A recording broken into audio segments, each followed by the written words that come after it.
साथियों, इस श्रृंखला में हमारे अगले कवि हैं रोहित ठाकुर। रोहित ठाकुर उम्र में के लिहाज से मुझसे बहुत छोटे हैं, पर उनकी रचनाएं बड़ी लगीं और उन रचनाओं को मैंने चुना और मुझे लगा कि तमाम समकालीनों में इन रचनाओं को भी चिन्हित किया जाना चाहिए। विभिन्न महत्वपूर्ण पत्र पत्रिकाओं में ये लिखते रहे, जैसे कि हंस, दुआब, समकालीन भारतीय साहित्यिक, मधुमती, आजकल, वागर्थ, तद्भव, कथादेश, परिकथा, इंद्रप्रस्थ भारती। इन सभी पत्र पत्रिकाओं में इनकी कविताएं लगातार छप रही हैं। बया हो, पूर्वाग्रह हो, इनकी कविताओं को ज़्यादा से ज़्यादा लोग पढ़ रहे हैं और सराहे जा रहे हैं। इनकी कविताओं का मराठी और पंजाबी में अनुवाद भी हो चुका है और वो प्रकाशित भी हो चुका है महत्वपूर्ण पत्र पत्रिकाओं में, साहित्यिक, सामाजिक, तमाम पत्रिकाओं में। रोहित ठाकुर महत्वपूर्ण साहित्यिक ब्लॉगों जैसे कि ब्लॉग सदा नीरा, हिंदवी, पहली बार, अनुनाद आदि में इनकी कविताएं प्रकाशित हो चुकी हैं। साहित्य के अलावा अतिरिक्त इनको विश्व सिनेमा में भी विशेष रुचि है। आज हम रोहित ठाकुर की 5 कविताओं के साथ हैं। शोधार्थियों, कविताओं का पहले पाठ करूंगे और फिर उस पर हम लोग थोड़ी सी विवेचना करेंगे, थोड़ा सा विमर्श करेंगे। पहली कविता है, यह ज़रूरी नहीं कि समतल ज़मीन पर चलता आदमी हमेशा संतुलन बनाए रखता है। वह गिर सकता है, वह गिर सकता है अचानक दुख की खाई में। वह चढ़ सकता है यादों के पहाड़ पर। वह उस आदमी से टक्कर खाकर संतुलन खो सकता है जिससे मिलने की उम्मीद में वह हर दिन उन सड़कों पर फिरता है जहां जाना उसके लिए ज़रूरी नहीं है। कोई आदमी समतल में भी संतुलन खो सकता है अगर उसका हाथ थामने के लिए कोई दूसरा हाथ न उठता हो। साथियों, संतुलन जरूरी है जीवन में भी, काव्य कर्म में भी, रचना धर्मिता के लिए। और रचना और जीवन दोनों में ही वो सामंजस्य, वो संतुलन न रहा ना, तो आदमी बड़ी तेजी से न केवल अपने विचार से, भाव से, संवेदन से फिसलता है, बल्कि वह अपने दायित्व से, अपनी जिम्मेदारियों से, अपनी जवाबदेही से भी गिर सकता है। तो ये चढ़ने और गिरने की, स्मृतियों में चढ़ने की, यादों में चढ़ने की और गिरने की, दुख की खाई में गिरने की, यह कविता दरअसल कहती है कि संतुलन बहुत ज़रूरी है हर भाव के लिए। अतिवाद जो है, जो अति है, वो सब जगह वर्जित होना चाहिए। और रोहित ठाकुर बड़ी त्वरा से, बड़ी शिद्दत से इस बात को स्वीकारते हैं कि ये जो एक्सट्रीम है उससे बचना चाहिए, संतुलन बनाए रखना चाहिए। फिर वो समतल सड़क हो, चाहे वो स्मृतियों का हिस्सा हो, अनुभव के क्षेत्र हो, जीवन जगत हो, व्यवहार के क्षेत्र हो। यदि व्यक्ति संतुलन नहीं बनाता और कोई उसको सद्भाव से, सहयोग से, सौहार्द से हाथ थामने वाला न हो, सहेजने और संभालने वाला न हो, तो ऐसा व्यक्ति, ऐसे विचार, ऐसे संवेदन फिसल सकते हैं, गिर सकते हैं। बेहतरीन कविता थी।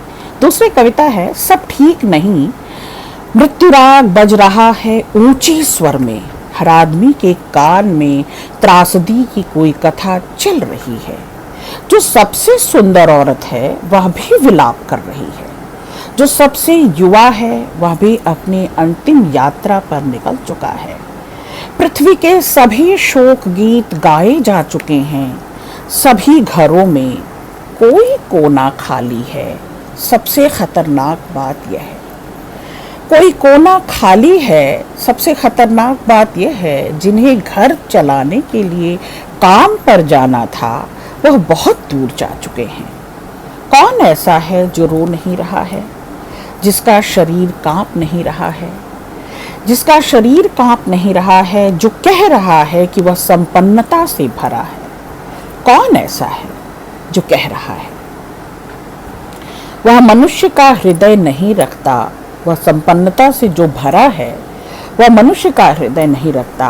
कौन ऐसा है जो रो नहीं रहा है और जिसका शरीर कांप नहीं रहा है। तो इस संवेदन शून्य लगातार जो वैश्विक आपदा विपदा पड़ी है और इसमें मानवता के छीजने की, मनुष्यता के छीजने की, और दिनों दिन हम एक दूसरे से छूटते छिटकते जा रहे हैं, और हर घर में विपदा है, हर घर में मातम है। इस संकट के समय में भी अगर आप ठोस बने रहे, संवेदन शून्य बने रहे, यदि आपके हृदय में अपनी समृद्धि, अपनी संपन्नता, अपनी कुवत, अपनी काबिलियत और अपने सुख साधन में आप सिमटे रहे, और आपने बाह पसार कर, हाथ फैलाकर दूसरों का सहयोग नहीं किया, दूसरों के आंसू नहीं पूछे, उनकी तरल भाव में आप डूबे उतराए नहीं, उनको कांधा नहीं दिया, उनको हाथ नहीं थामा, तो फिर तो आप हृदयहीन हैं, संवेदन शून्य तो हैं ही, आप मनुष्य कहलाने के लायक भी नहीं हैं। तो ये रोहित ठाकुर ने बड़ी प्रबलता से और बड़ी जोरदार तरीके से इस कविता में स्थापित करने की कोशिश की। एक देश यतीम खाना नहीं होता, ये कविता मुझे विशेष प्रिय है शोधार्थियों, आप ध्यान से इसे सुनेंगे, हम इस पर बात करेंगे। देखो मानचित्र पर उस देश को एक सुंदर देश कराह रहा है। विपरीत प्रतिकूल परिस्थितियों पर ही रोहित ठाकुर लगातार केंद्रित रहते हैं, फोकस्ड रहते हैं। देखो मानचित्र पर उस देश को एक सुंदर देश कराह रहा है। एक पिता को अभी गोली मार दी जाएगी, एक बच्चा अभी अभी यतीम हुआ है, एक औरत घसीट कर ले जाई गई है, एक स्कूल ढाह दी गई है। कोई हंस नहीं सकता, कोई हंस नहीं सकता, गा नहीं सकता, कोई संगीत और सपनों पर गोलियां बरस रही हैं। कोई बच्चा शायद रो रहा है, वह अपने परिवार से बिछुड़ा है अभी, वह अपने परिवार से बिछुड़ा है अभी। किसी साहित्यकार की हत्या हुई है, कोई चित्रकार मारा गया है, पंक्तियों में खड़े हैं लोग जिनकी अभी हत्या होगी। रघुवीर सहाय याद आ गए कि सब कुछ जैसे तयशुदा है, सारा आयोजित प्रायोजित कार्यक्रम चल रहा है सामने, कुछ भी नेपथ्य में नहीं है। अब केंद्र में आकर वे लोग, आतताई, आतंकी, क्रूर, कुटिल ताकतें अब केंद्र में हैं, बिल्कुल सामने हैं और खेल रही हैं। तो अब सब कुछ आयोजित और प्रायोजित है, और कुछ भी ऐसा नहीं है जो अप्रत्याशित हो, जिसकी कल्पना न की जा सके, जो देखा समझा जाना न गया हो। सब कुछ सामने आंखों के घट रहा है। तो कितना क्रूर काल है ये, कितना कठिन समय है ये। बल्कि इस ठोस और क्रूर कठिनतम समय में हम लगातार जड़ होते जा रहे हैं। तो हमारी संवेदना के भोथरे हो जाने की, जड़ हो जाने की भी इस कविता में बात कही गई है। कोई बच्चा शायद रो रहा है, वो अपने परिवार से बिछुड़ा है अभी। किसी साहित्यकार की हत्या हुई है, अभिव्यक्ति की आज़ादी छिन रही है। जो बोलने का जोखिम उठा रहे हैं, जो कह रहे हैं, जो आपस में विमर्श कर रहे हैं, जो सर्वहारा के साथ, वंचित के साथ खड़े हो रहे हैं, उनको मार दिया जा रहा है। जो लिख पढ़ रहे हैं, जो अपनी कलम से, अपनी कुवत से लोगों को जगाने की, जन जागृति की, चेतना की बात कर रहे हैं, वे खत्म कर दिए जा रहे हैं, उनकी हत्या हो रही है। कोई चित्रकार मारा गया है, पंक्तियों में खड़े हैं लोग जिनकी अभी हत्या होगी। उस देश से दूर मैं अपने काम से घर लौट रहा हूँ, मैं महसूस कर रहा हूँ बेचैनी, कितनी मायूसी है मेरे अंदर। एक मरते हुए देश को देख रहा हूँ और हाँफ रहा हूँ जैसे हाँफ रही है मनुष्यता। इस कविता में उस मानवता को छींचते हुए, मनुष्यता को मरते हुए, मानवीय विवेक को मरते हुए, तमाम संभावनाओं, मूल्यों को मरते हुए घटित दिखाया जा रहा है। और मैं हाँफ रहा हूँ जैसे हाँफ रही है मनुष्यता। एक देश विशाल यतीम खाना नहीं होता।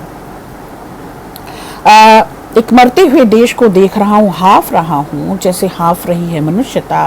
एक देश विशाल यतीम खाना नहीं होता। मैं एक देश को यतीम खाना बनते देख रहा हूँ।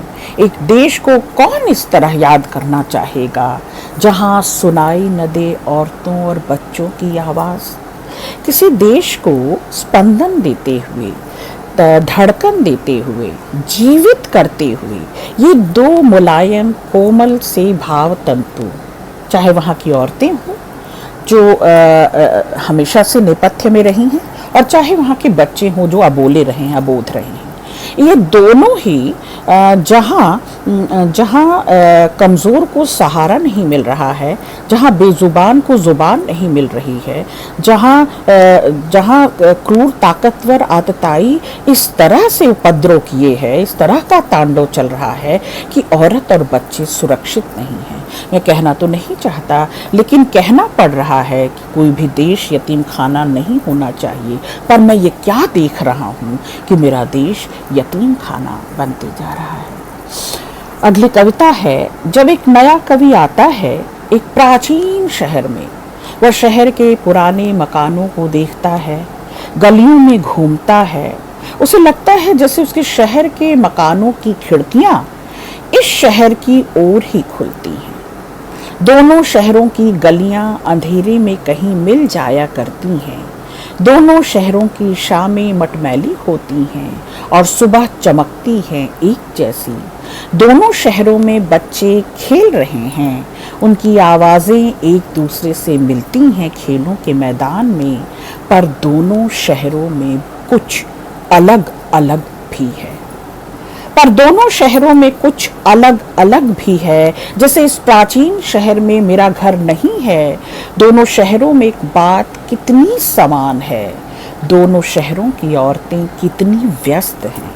मतलब ये वैश्विक समस्या है, ये प्रॉब्लम एरिया जिसकी ओर इशारा कर रहे हैं विवेक ठाकुर।